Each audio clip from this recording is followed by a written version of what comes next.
So, as we're starting part 2 of the Super Chevy video, we finally got the parts from O'Reilly.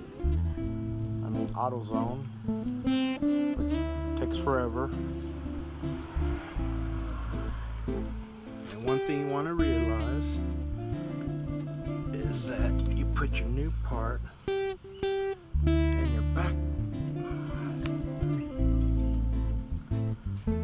One your friend, because you need an extra fucking hand. But your leg. Always double check your parts. Make sure they're the same. Don't just assume because you got a part that's the right one.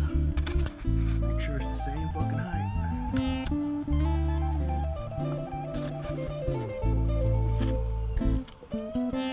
These are the studs that it comes with on a 1980 Chevy.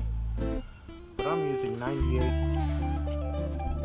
98 wheels, so I want the bigger one. Something bigger and beefier. Chevy went through a lot of trouble to design this for their wheels, so I'm going to implement it.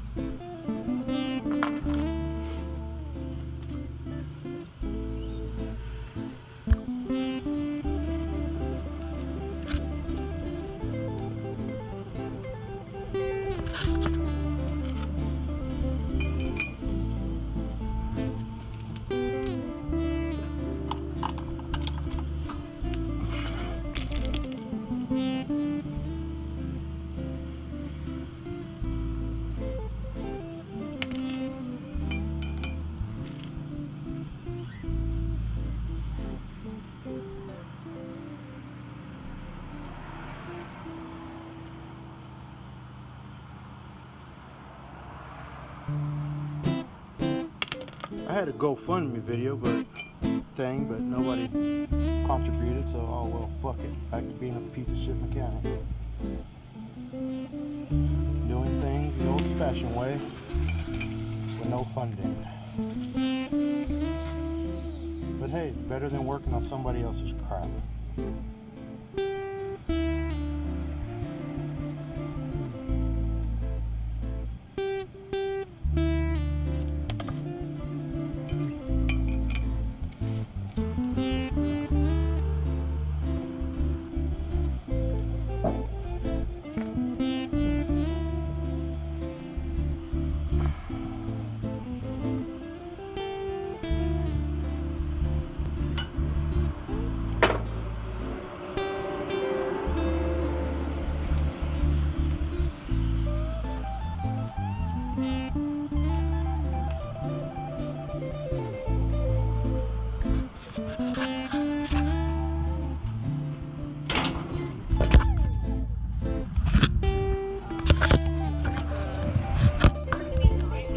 Yeah.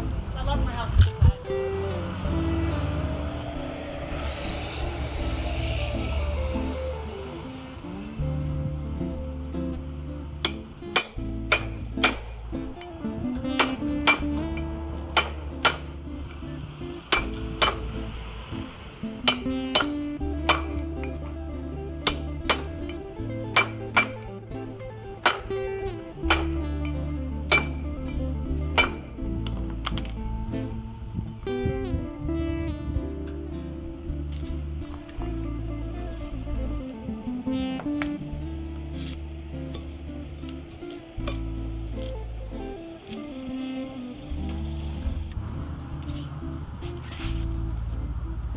So, the bearing did a little damage.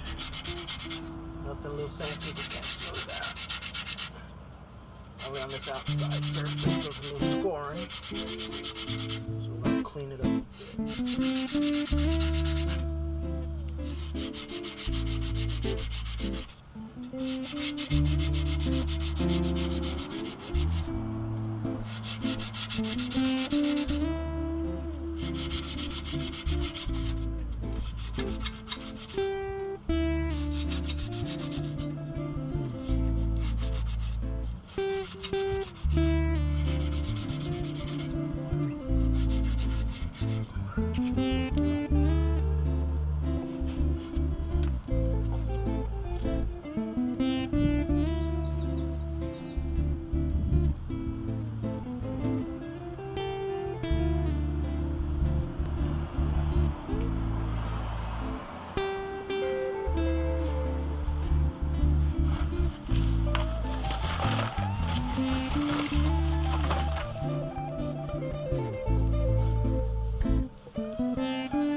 you start putting grease on everything, test fit shit. Does this slide on there? Yes, it does.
Test fit everything before you start greasing shit up and going at town to it, assuming that everything works. Because AutoZone O'Reilly are always gonna fuck you and give you the wrong fucking part every fucking time. Right now, while I'm waiting for some emery cloth, I'm gonna compress my caliper and get it ready for assembly. Most people at this point will start compressing the shit out the damn caliper, but they always forget to pop open the master cylinder. Just pop them loose, because when you start compressing, all that oil's gonna come right back here and you're gonna blow the fucking thing. So don't compress your calipers without popping the master cylinder lids, or you're gonna fuck up the master cylinder as well. So here we have a brief video of why you should fix every oil leak in your car. Here we have a leaky input shaft seal in the gearbox, which eventually is dripping fluid on this rubber bushing, which is now failed. The sway bar bushing, as you can see, dissolved, fell apart, and as that oil works within the confines of every crook and nanny in this car, even your brake system is compromised. Here you can see warping on the rubber on the caliper piston seal. It's starting to warp. It won't be long before that goes out, and I'll probably eat this shit out somebody's car. But luckily for me, I have non-marring rubber bumpers.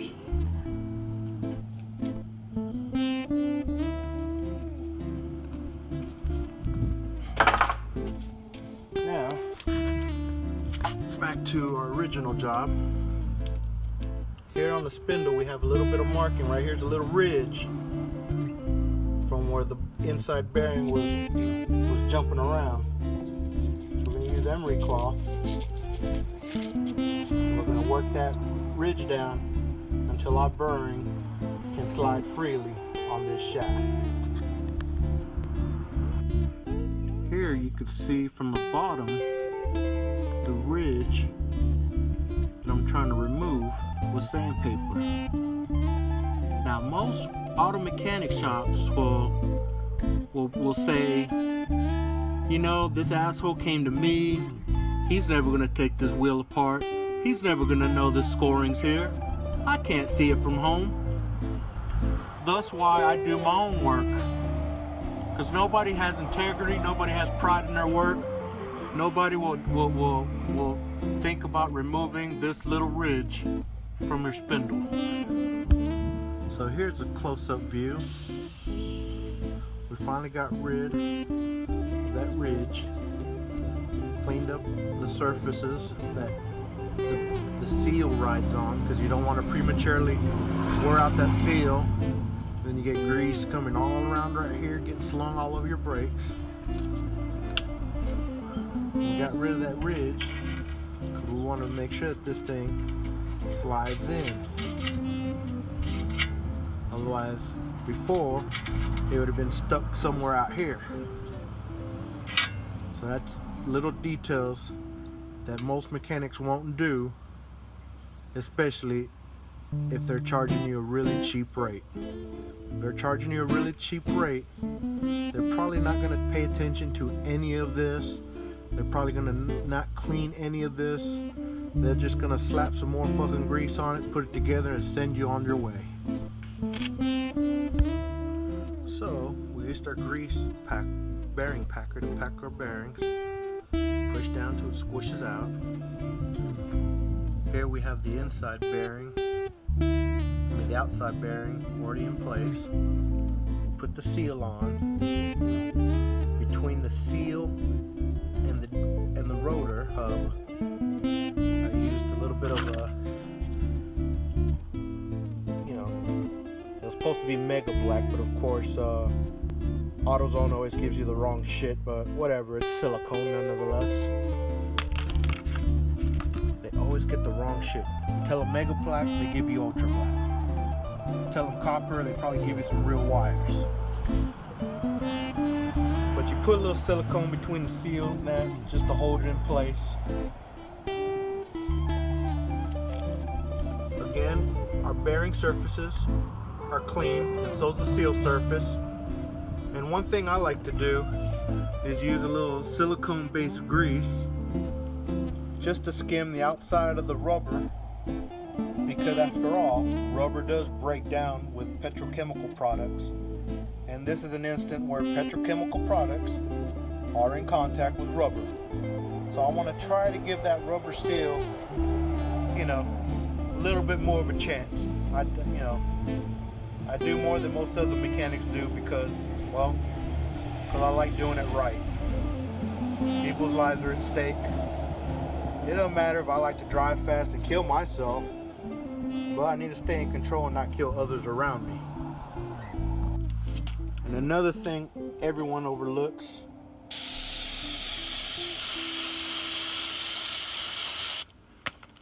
is deglazing the rotors. There's a protective wax coating to keep this shit from rusting on you when you get it. And everyone and their mama, usually it doesn't do this. Am I being anal retentive? I don't know. That's just the way I was taught to do the shit. Hell, go on Summit Racing's website. They'll tell you to do the same thing. But when you take your car to a shop, they ain't gonna do this. They're just gonna take your money and put it together and say, alright, you're good. So, take that coating off your rotor before you put on your brake shoes, calipers, and ride on down the road. So here we go. The dust cup is in. No RTV just to seal it, so no grease will spill out. Get all over your rim. Shout out to Nitromethane Rick. He may help make me a better mechanic.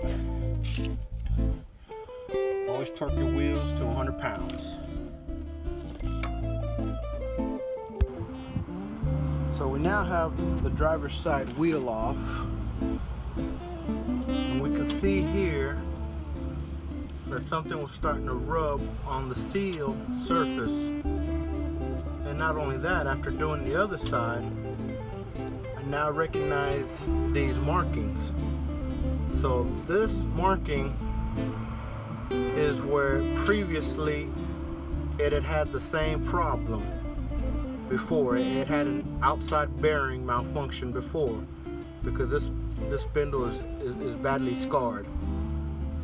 We're gonna clean this up and run with it, but next time when we do ball joints, we're just gonna change out the whole spindle and change it out from a 98 Suburban, since we have the parts laying around at the junkyard at Tough House Company, or shall I say the division of Tough House Company, Tough House Customs. So we're gonna clean these ridges off, make them look pretty as possible, put it all together and run with it. You can see the markings of where bottom ends of some bearings had been tumbling around in here from outside bearing failure, but the inside is precise, nice and pretty.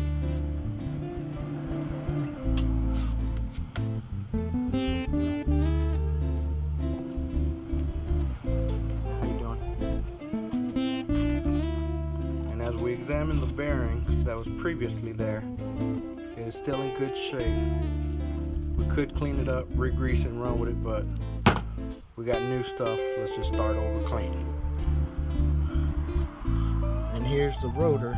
As you can see, there's a bunch of grease out here. As I cleaned it up, we could reveal that that rubber is gone. It was this metal that was starting to eat at that seal surface. So next time we click on this video, everything will be assembled and clean. So here we have all our bearing surfaces nice and clean. But because of the previous problem going on here, I realized that